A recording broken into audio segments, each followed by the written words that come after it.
سو ہمارا کنیکشن کیسے خدا کے ساتھ جڑتا ہے؟ جب ہم خدا کے خادموں کو قبول کرتے ہیں جن کے اندر خدا کا روح بستا ہے، اور وہ دور و نزدیک سے سفر کر کے جب خدا کے کلام کی آواز کو لے کر ہم تک آتے ہیں، اور ہم جب اسے سنتے ہیں، چاہے ہم اسے چرچز میں سنیں یا ہمیں اس ریکارڈ میسج کو سنیں، چاہے ہم لائف ان کو سن رہے ہوں خداوند کو، سو ہم دیکھتے ہیں کہ جو انہیں قبول کرتے ہیں وہ گویا خداوند یسوع مسیح کو قبول کرتے ہیں، اور جو خداوند یسوع مسیح کو قبول کرتے ہیں وہ لکھا ہے میرے بیچنے والے یعنی آسمانی باپ کو کیا کرتے ہیں؟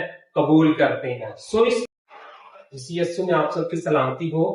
سو آئیے وقت کو ضائع کیے بغیر ہم خدا کے کلام کی اہم سچائیوں کی طرف چلیں کہ آج اس خوبصورت کلام کے حصہ میں خدا نے ہمارے لیے کون سی برکت رکھی ہے۔ سو آئیے ہم میرے ساتھ نکالیے مقدس متی رسول کی معرفت لکھی گئی انجیل، اور اس کا 10واں باب ہے اور اس کی 40ویں آیت سے 42ویں آیت تک یہ حوالہ میں آپ سبوں کے لیے کلام تلاوت کروں گا۔ سو لکھا ہے مقدس متی رسول کی معرفت لکھی گئی انجیل، اس کا 10واں باب اور اس کی 40ویں آیت سے 42ویں آیت تک لکھا، جو تم کو قبول کرتا ہے وہ مجھے قبول کرتا ہے، اور جو مجھے قبول کرتا ہے وہ میرے بھیجنے والے کو قبول کرتا ہے۔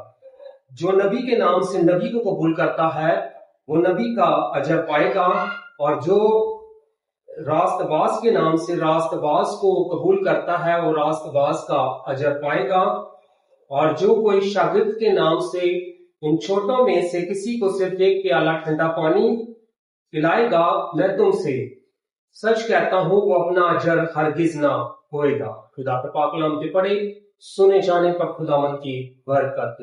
سو عزیزو، آج کا ہمارا مضمون ہے کہ اس روح زمین پر بسنے والے انسان کا آخر خدا کے ساتھ کنیکشن کیسے جڑتا، اور اس کا تعلق خدا کے کلام کی قبولیت سے ہے۔ آج کا کیا ہمارا مضمون ہے کہ اس روح زمین پر بسنے والے انسان کا کنیکشن کیسے خدا کے ساتھ جڑتا ہے، اور اس کا تعلق خدا کے کلام کی قبولیت سے ہے۔ سو یہاں کیا لکھا ہے؟ جو تم کو قبول کرتا ہے وہ مجھے قبول کرتا ہے۔ یسوع مسیح فرماتے ہیں اپنے شاگردوں سے، ہم سے، اور یہ بات خدا کے خادموں کے متعلق ہے۔ جب یسوع مسیح نے اپنے 12 شاگردوں کو بھیجا قریب کے گاؤں کے اندر 2 کر کے، تو ہم دیکھتے ہیں کہ اس وقت یسوع مسیح انہیں یہ بڑا وعدہ دے کر بھیجتے ہیں کہ جو تمہیں قبول کرتا ہے، یعنی شاگردوں کی بات ہو رہی ہے، ہم دیکھتے ہیں کہ خدا کے خادموں کی بات ہو رہی ہے، جو تمہیں قبول کرتا ہے، جو تم کو قبول کرتا ہے وہ مجھے قبول کرتا ہے۔ پھر یسوع مسیح اپنے بارے میں کہتے ہیں کہ جو تمہیں قبول کرتا ہے یعنی خداوند کو، وہ مجھے، یعنی کہ خداوند یسوع مسیح کو قبول کرتا ہے۔ اور پھر لکھا ہے کلام اقدس میں، جو تم کو قبول کرتا ہے وہ مجھے قبول کرتا ہے، جو مجھے قبول کرتا ہے وہ میرے بھیجنے والے کو یعنی کہ آسمانی باپ کو کیا کرتا ہے؟ قبول کرتا ہے۔ سو ہمارا کنیکشن کیسے خدا کے ساتھ جڑتا ہے؟ جب ہم خدا کے خادموں کو قبول کرتے ہیں جن کے اندر خدا کا روح بستا ہے، اور وہ دور و نزدیک سے سفر کر کے جب خدا کے کلام کی آواز کو لے کر ہم تک آتے ہیں، اور ہم جب اسے سنتے ہیں، چاہے ہم اسے چرچز میں سنیں یا ہمیں اس ریکارڈ میسج کو سنیں، چاہے ہم لائف ان کو سن رہے ہوں خداوند کو، سو ہم دیکھتے ہیں کہ جو انہیں قبول کرتے ہیں وہ گویا خداوند یسوع مسیح کو قبول کرتے ہیں، اور جو خداوند یسوع مسیح کو قبول کرتے ہیں وہ لکھا ہے میرے بیچنے والے یعنی آسمانی باپ کو کیا کرتے ہیں؟ قبول کرتے ہیں۔ سو اس طرح سے روح زمین پر بسنے والے شخص کا جو خدا سے دور ہے، اس کا کنیکشن خدا کے ساتھ کیا ہوتا ہے؟ جڑ جاتا ہے۔ اور جب تک کنیکشن نہ جڑے، نہ تو موبائل چارج ہو سکتا ہے، اور نہ ہی آپ کیا ہے کہ لائف جو خدا کی آواز ہے اس کو سن سکتے ہیں، کیونکہ کنیکشن کا جڑنا کیا ہے؟ ضروری ہے۔ اور آسمان کے خدا کے ساتھ آپ کا کنیکشن جڑ جائے، اس کے لیے ضروری ہے کہ ہم خدا کے کلام کی آواز کو جو خادموں کے ذریعے ہم تک پہنچتی ہے، ہم اسے کیا کریں؟ قبول کریں۔ آج ہم دیکھیں گے، اس بات پر غور کریں گے کہ قبولیت کے سبب سے کیا کیا تبدیلیاں آپ کی زندگی کے اندر رونما ہوتی ہیں۔ سو لکھا ہے جو نبی کے نام سے نبی کو قبول کرتا ہے وہ نبی کا اجر پائے گا۔ اور نبی کی خصوصیات کیا ہوتی ہے؟ وہ آنے والے وقت کے بارے میں بتاتا ہے، وہ نبوت کرتا ہے، جس طرح ہمیں یسایہ نبی نے کے متعلق ذکر ملتا ہے، حزقیل کے متعلق ذکر ملتا ہے، میکایہ نبی کے متعلق ذکر ملتا ہے۔ 700 سے زائد پیشن گوئیاں ہمیں کتاب مقدس میں ملتے ہیں یسوع مسیح کی آمد کے تعلق سے۔ یسوع مسیح کے موت ہم دیکھتے ہیں کہ اس روئے زمین پر آ جانے کے تعلق سے سو ہم دیکھتے ہیں جو نبی کے نام سے نبی کو قبول کرتا ہے وہ نبی کا اجر پائے گا، اور جو راست باز کے نام سے راست باز کو قبول کرتا ہے وہ راست باز کا کیا پائے گا؟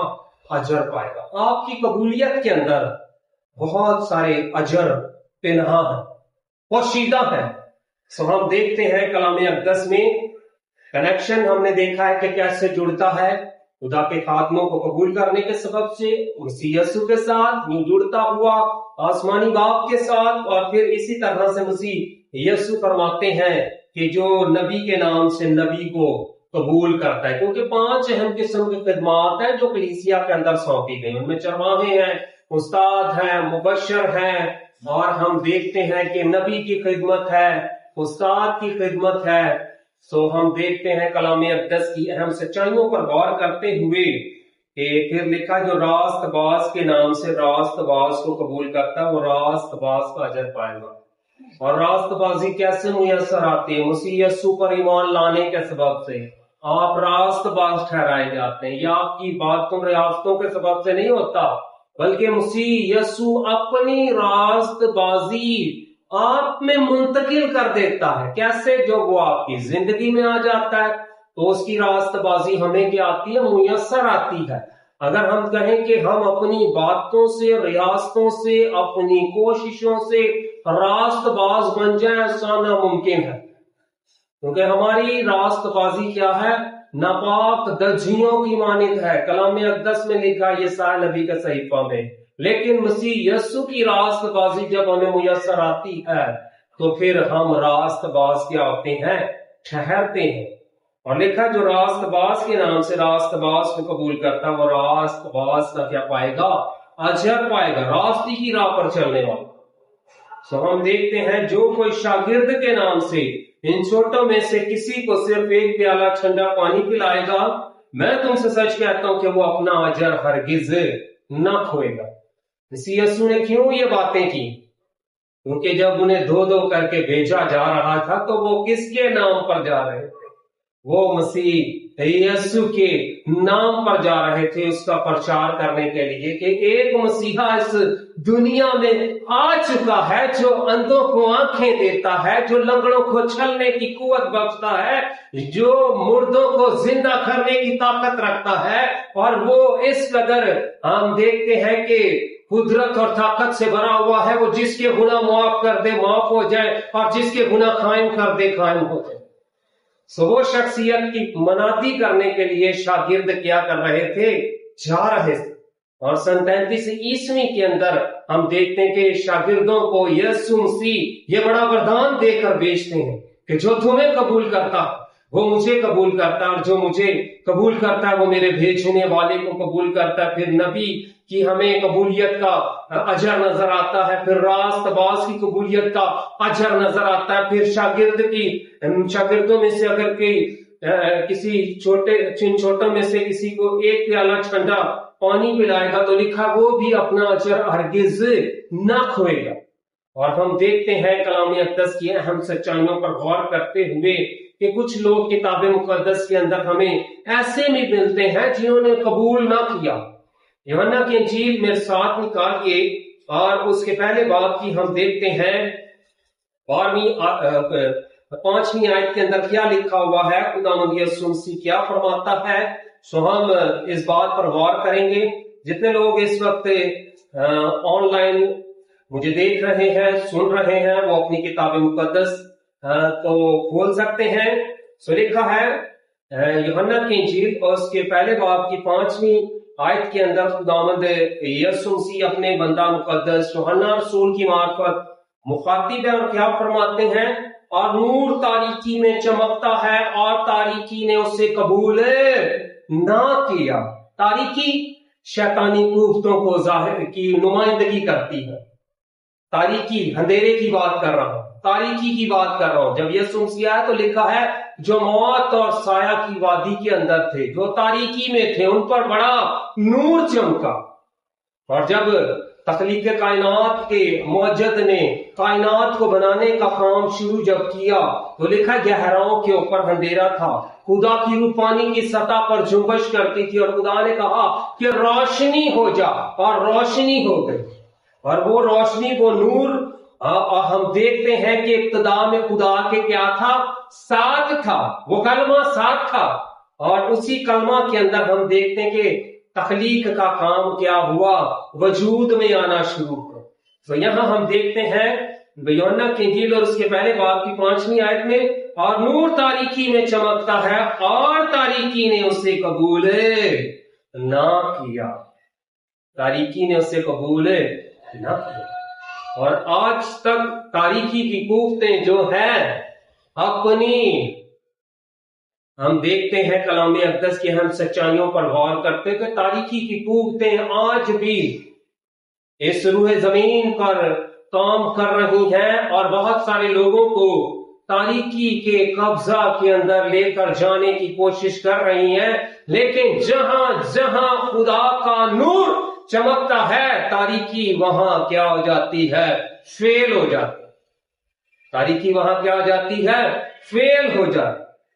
اور پھر ہم آگے چل کر دیکھتے ہیں کتاب مقدس میں یوحنا کی انجیل اور اس کی پہلے باب 11ویں آیت میں لکھا ہے وہ اپنوں کے گھر آیا۔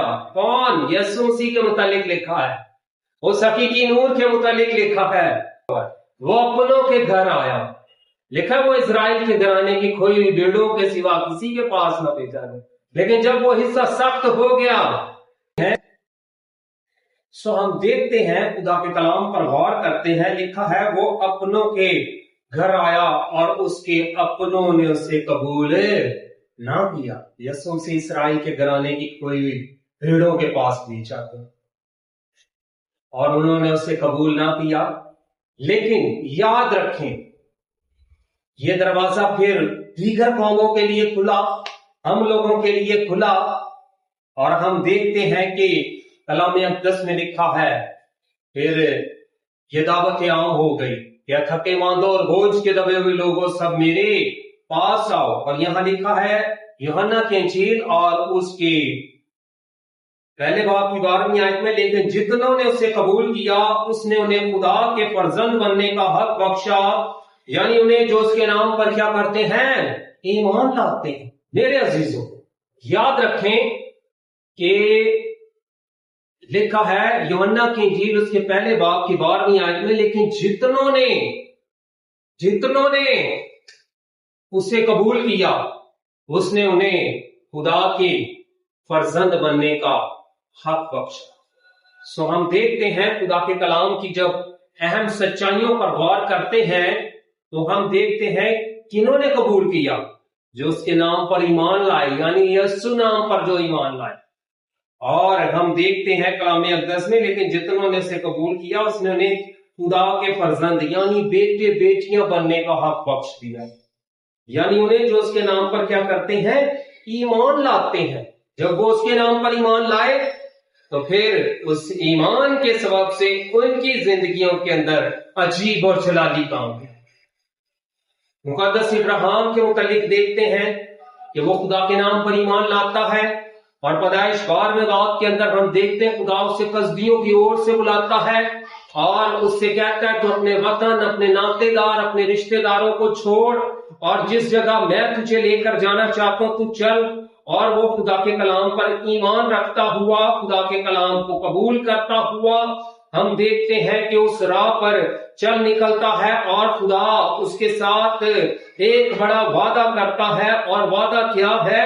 ہم دیکھتے ہیں پیدائش کی کتاب اس کے 12ویں باب کی پہلی آیت میں، اور خداوند نے ابراہیم سے کہا تو اپنے وطن، اپنے ناطے داروں کے بیچ سے اور اپنے باپ کے گھر سے نکل کر اس ملک میں جا جو میں تجھے کیا کروں گا، دکھاؤں گا۔ ابراہیم خدا کے پر ایمان لایا، اس کے کلام کو قبول کیا، اور خدا اس سے بہت بڑی قربانی مانگتا کہ تو اپنے وطن اور اپنے ناطے داروں کے بیچ سے اور اپنے باپ کے گھر سے نکل کر اس ملک میں جا جو میں تجھے کیا کروں گا، بتاؤں گا۔ سو وہ خدا کے کلام پر ایمان رکھتا ہوا اپنے سفر کا کیا کرتا ہے، آغاز کرتا۔ مقدس ابراہیم یوں ہی نہیں ایمانداروں کا باپ بن گیا، اس نے خدا کے کلام کو قبول کیا، اور لکھا ہے اور میں تجھے ایک بڑی قوم بناؤں گا، اور کلام اقدس میں لکھا ہے دوسری آیت میں پیدائش 12ویں باب کی، اور میں تجھے ایک بڑی قوم بناؤں گا اور برکت دوں گا اور تیرا نام سرفراز کروں گا، سو تو باعث سے برکت ہوگا۔ خدا نے اس سے ایک بڑی قوم بنانے کا وعدہ کیا، اس کا نام سرفراز کرنے کا وعدہ کیا، اور لکھا ہے تو باعث سے برکت ہوگا۔ خدا اس کے ساتھ یہ وعدے کرتا ہے خدا کے کلام کو قبول کرنے کے سبب سے۔ آج خدا کے کلام کو نہ تو لوگ سننا پسند کرتے ہیں، نہ قبول کرنا پسند کرتے ہیں، اور سن کر انسنی بات کر دیتے ہیں، اور اسی لیے کلام اقدس میں لکھا ہوا ہے کہ میری قوم عدم معرفت سے کیا ہوئی، ہلاک ہوئی۔ اور ہم دیکھتے ہیں کہ لکھا ہے تیسری آیت میں، جو تجھے مبارک کہے ان کو میں برکت دوں گا، اور جو تجھ پر لعنت کرے اس پر میں لعنت کر دوں گا، اور زمین کے سب قبیلے تیرے وسیلہ سے کیا پائیں گے، برکت پائیں گے۔ عزیزو، یہ کیسے برکات جاری ہوئی زندگی کے اندر؟ خدا کے کلام کو قبول کرنے کے سبب سے۔ خدا کے ساتھ کنیکشن ابراہیم کا جڑا کیسے؟ جب اس نے خدا کی بات کو سنا، قبول کیا۔ آج اپنے ٹوٹے ہوئے کنیکشن کو خدا کے کلام کو قبول کرنے کے سبب سے بحال کیجئے، تاکہ جب آپ اپنے ہاتھوں کو اٹھائیں خداوند کی حضوری میں تو آپ کی دعائیں، آپ کی التجائیں، آپ کی درخواستیں، آپ کی فریادیں اور آپ کی شکر گزاریاں اور آپ کا خداوند کی حضور میں کسی بھی چیز کو نظر گزراننا مقبول نظر ہو۔ اگر آپ کا کنیکشن خدا کے ساتھ درست نہیں ہے تو آپ کی کوئی چیز بھی خدا کے حضور میں مقبول نظر ہرگز نہیں ہو سکتی۔ یاد رکھیے کہ ہم نے خدا کے کلام کے موافق کیا کرنی ہے، زندگی بسر کرنی ہے۔ ابراہیم جو ایمانداروں کا باپ ہے، اس نے خدا کے کلام کو قبول کیا، اور پھر ہم دیکھتے ہیں کہ پیدائش 15ویں باب کے اندر جا کر ہم دیکھتے ہیں خدا اپنے بندہ سے مخاطب ہے، اور اسی طرح جب ہم 22ویں باب کے اندر جاتے ہیں تو خدا مقدس ابراہیم سے جب اس کے بیٹے اسحاق کی قربانی مانگتا ہے تو خدا اس وقت اس سے پھر یہ وعدہ بھی کرتا کہ جب وہ اپنے بیٹے کی قربانی دینے کے لیے تیار ہو جا تو خدا اس بات کو دیکھتے ہوئے اس کے ساتھ ایک اور بڑا وعدہ کرتا۔ پیدائش کی کتاب اس کے 22ویں باب کی 16ویں آیت میں لکھا ہے، خداوند فرماتا ہے چونکہ تو نے ہم دیکھتے ہیں کلام اقدس میں لکھا ہے، خداوند فرماتا ہے چونکہ تو نے یہ کام کیا کہ اپنے بیٹے کو بھی جو تیرا اکلوتا ہے دریغ نہ رکھا، اس لیے میں نے بھی اپنی ذات کی قسم کھائی ہے کہ میں تجھے برکت پر برکت دوں گا، اور تیری نسل کو بڑھاتے بڑھاتے آسمان کے تاروں اور سمندر کے کنارے کی ریت کی مانند کر دوں گا، اور تیری اولاد اپنے دشمنوں کے پھاٹک کی مالک ہوگی۔ سو ہم دیکھتے ہیں کہ خدا پھر اس سے وعدہ کرتا کہ تو نے جو یہ کام کیا کہ اپنے بیٹے کو بھی جو تیرا اکلوتا ہے دریغ نہ رکھا میرے حضور قربان کرنے سے۔ خدا کہتا ہے کہ میں ابراہیم پر جب غور کرتا تو کہتا ہے میں نے اپنی ذات کی قسم کھائی کہ میں تجھے برکت پر برکت دوں گا، اور تیری اولاد کو آسمان کے ستاروں اور ریت کے ذروں کی مانند بڑھا دوں گا، اور تیری اولاد تیرے دشمنوں کے پھاٹک کی کیا ہوگی، مالک ہوگی۔ اور آج تک اس قوم کا کوئی مقابلہ نہ کر پائے، اور آج بھی خداوند کا وعدہ ان کے ساتھ قائم ہے